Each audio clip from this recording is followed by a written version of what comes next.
Hey guys, my name is Attorney Walter, if not the third, and what we're going to be doing is going through essentially what's happening with the Commissioner of the Social Security Administration. And as you know, currently Andrew Saul, who was, as of Friday, the Commissioner of the Social Security Administration, is no longer the Commissioner of the Social Security Administration. And a lot of people have been asking me specifically what's going to happen next. And here's kind of my take on the whole situation. First and foremost, as you know, he was the head of a very extremely large agency. And as a result of that, usually what happens when an incoming government will go ahead and want to swap things out, putting it in a cute way, they will go ahead and create a severance package for that individual to do a withdrawal of vocation, resignation. And as a result of that, that person will then leave with what's called a golden parachute, which is in corporate land, essentially where you get a chunk of money for leaving the post that you're supposed to have. You know, like some people get hired and get money, and some people get fired and get money. This is one of those getting fired and getting money situations. So what I think what's happening in this situation is that he was at the top, so what his plan is probably going to be is to file suit.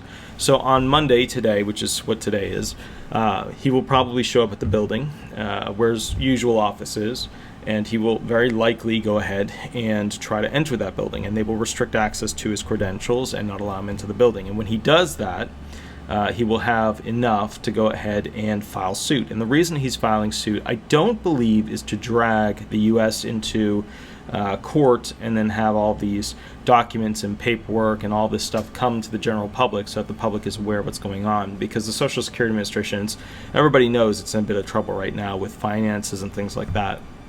But the bottom line is this: I don't think that's his plan. His plan is to rework a settlement, and basically what's happening is the severance that they offered him to go ahead and withdraw his services to resign wasn't enough in his opinion, and as a result of that, he's probably going to be going into court to go ahead and get some sort of, I mean, he could get a fine, he could take this thing to a trial. The SSA really doesn't want that, obviously, because of what he knows as the Social Security Commissioner. But realistically, what he's probably doing here, since he is part of that upper echelon of that very small group that handles very big things for the United States government, he's probably at this point going to get a settlement from the United States government, your tax dollars at work, that will pay him a significantly larger golden parachute. It'll just come in a different legal form. It'll be a settlement, and depending on how it gets worked out, it might even be tax-free. So, but the bottom line is this: he probably didn't get, and I don't know what he was offered. It could have been $100,000, could have been $5 million, could have been $10 million. He could have wanted $25 million, $50 million, could have wanted $1 million. I don't know what he was offered as per severance, or even if he was offered severance. But the bottom line here of what it appears to me to look like is that they wanted him out because he represented the old guard, the Trump era, and by and through that they offered him likely a severance, and that severance was likely not enough, and now he's going to go ahead and sue to go ahead and get a significantly larger amount. Because remember, he's older, he's in his 70s, he is retirement age, but he's way past retirement age. So at this point, this is kind of his last hurrah. So what does he have to lose? That's kind of the other side of it. He knows a bunch of things the SSA probably does not want coming out. We don't know exactly what he knows or if he knows anything that's harmful, but he is the head of that agency, or was as a couple of days ago. So you can assume he probably knows some things. And we also know this: he's a businessman. Remember the third stimulus where he went to the IRS and said, we're not going to be able to function or properly distribute these funds or create these lists until basically you guys pay us additional funds from the IRS, specifically to cover any expenses we have with the processing of this. And what he was saying there, and we did a video on his letter telling everybody what the purpose of him not paying them out immediately, and that was basically that he said, hey look, the SSA employees are supposed to do only what they're supposed to do. You're adding something on top of that and they're not getting compensated, and they have to do more work now than the work they're already doing. So this group of people that's working on this stuff has to be compensated. So we know that he's a businessman. We know that he's, got that horse trader kind of, skill to him.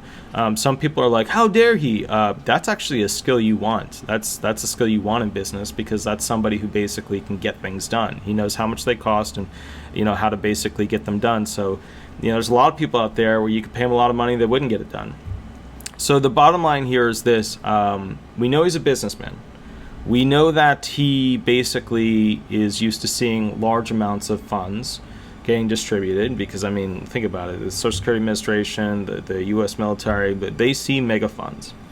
And I think the point of this is he's probably looking at the offer that was given to him for his resignation, because a lot of you guys think like, oh, they told him to resign. They tell them usually, and I can't promise this because it's the U.S. government, but the way businesses usually handle it is a resignation for somebody who's part of a company comes with a folder, or at the highest positions, a conversation on a phone. And that conversation on the phone basically goes through how much they're going to receive, what benefits they're going to get, etc., their exit package.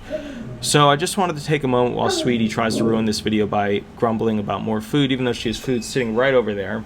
That the bottom line here is that he's probably doing this to get a better severance package, even though it obviously wouldn't be in the form of a severance package after the suit is filed, probably later today or tomorrow.